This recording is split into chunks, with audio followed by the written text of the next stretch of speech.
So now we have a number squared to 50 here. We're going to be counting in twos. So when we are counting in twos, you will see that as you go down, so 2, 4, 6, 8, 10, 12, 14, 16, 18, 20, 22, 24, 26, 28, 30, that the ones in each of the columns stay the same. So we've got 2, 12, 22, all of the ones stay the same. Tens get 10 bigger. Same with the 4s, same with the 6s, same with the 8s, and same with the 10s. So if we start from 30, I would know straight away that it's going to end in 2, so it's 32, and 34, and 36, 38, and 40.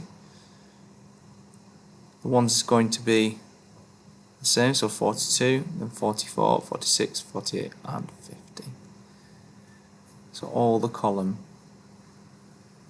the ones stay the same, but the tens either get bigger or smaller. And we can see that especially in the tens, 10, 20, 30, 40, 50, they get 10 bigger. So when we're looking at counting in twos when it comes to bigger numbers, so we don't get lost, it's always a good idea to cross them out.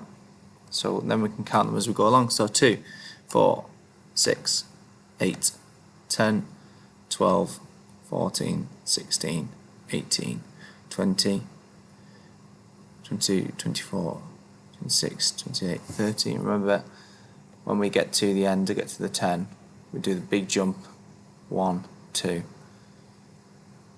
32, 34, 36, so there are 36 bread rolls. Finally, we're going to look at missing numbers, and this is counting backwards. So we're starting at 50, and we are going backwards in 2. So if we were doing jumps of 2 backwards. So 1, 2. So we've got 48. Back 2, 46. So the next, if we go back 2, it's going to be 44. 1, 2. So we've got 42. 1. Remember, when we get to 41, or if we're going to 40, we do the big jump either backwards or forward. So this time we're going big jump backwards, so 2, back 2, so 38. So now I want you to have a go at the rest of the worksheet.